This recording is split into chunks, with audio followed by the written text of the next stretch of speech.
Nesse vídeo eu vou falar sobre 3 conselhos que vai te ajudar a você evoluir sua carreira profissional e sua carreira pessoal. Se fizer sentido para você, fica até o final desse vídeo e saiba quais são essas 3 coisas que podem diferenciar você no mercado e que pode diferenciar você como pessoa também.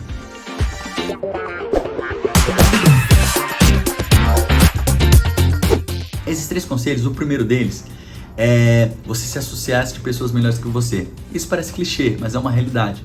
Por exemplo, eu escuto muitas pessoas às vezes falando que querem melhorar o relacionamento e ela se aconselha de pessoas que às vezes seus relacionamentos são uns desastres e assim por diante. Às vezes ela quer melhorar a sua vida espiritual e ela se aconselha de pessoas que a vida espiritual delas é um desastre. Então, um conselho que eu dou pra você é se cercar e buscar conselhos de pessoas que realmente podem ser uma referência pra você, seja em qualquer área.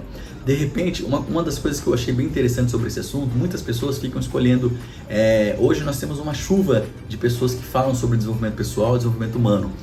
E o que acontece? Muitas vezes essas pessoas ficam de galho em galho procurando várias diretrizes. Mas é interessante, de repente, você pegar uma corrente dessa e se aprofundar um pouquinho mais, se aprofundar um pouquinho no que aquela pessoa diz.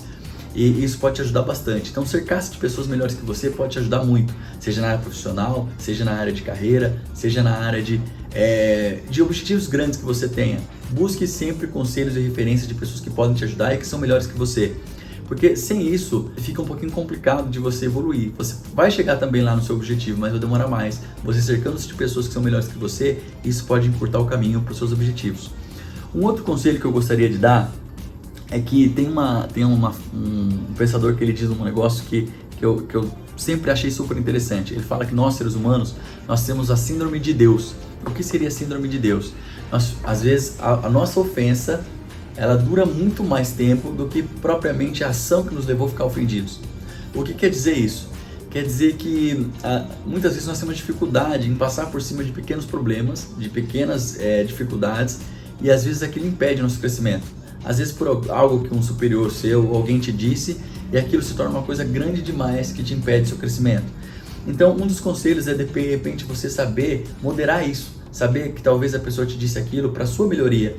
Ou pode ser que até que não, mas você tem que saber superar e ser maior do que isso. Quando você esquece essa síndrome de Deus, entende que esse perdão, ser uma pessoa melhor, só significa algo para você e não para outra pessoa, você se torna uma pessoa muito mais leve, sem esse peso de ter que esperar que a outra pessoa venha te pedir desculpa, venha te pedir perdão. Não se preocupe com isso, não coloque expectativa no perdão das outras pessoas. Então esse também é um conselho extremamente importante. E um outro conselho que eu gostaria de passar aqui também é sobre sempre você ter parâmetros de concorrência, de adversários. Se você analisar, por exemplo, um esporte, o surf, por exemplo, o surf é o pensamento que nós temos que ter. O surfista, ele olha a onda, sempre o surfista quer uma onda maior do que a outra. E o grande desafio do surfista é encontrar sempre ondas maiores que façam ele ser melhor do que ele mesmo. E essa é a essência da palavra adversário. A palavra adversário, ela não vem para ser um contra um outro, não vem um para guerrear contra o outro. A palavra adversário, o sentido dela deveria ser esse mesmo sentido que tem no surf, de você sempre querer uma onda ou um adversário maior do que o outro, porque isso vai te elevar como ser humano. Nós temos que entender que um adversário, ele só serve para nos dar parâmetro, para nós sermos melhores do que nós mesmos. O grande adversário que nós temos sempre somos nós mesmos. Quando nós entendemos essa diferença, isso faz uma grande diferença para a nossa carreira profissional e pessoal, ok? Se fizer sentido para você, curta esse vídeo, compartilhe e venha fazer parte dessa corrente do bem. Sempre nós vamos estar falando sobre essas coisas aqui, tá bom? Um abraço!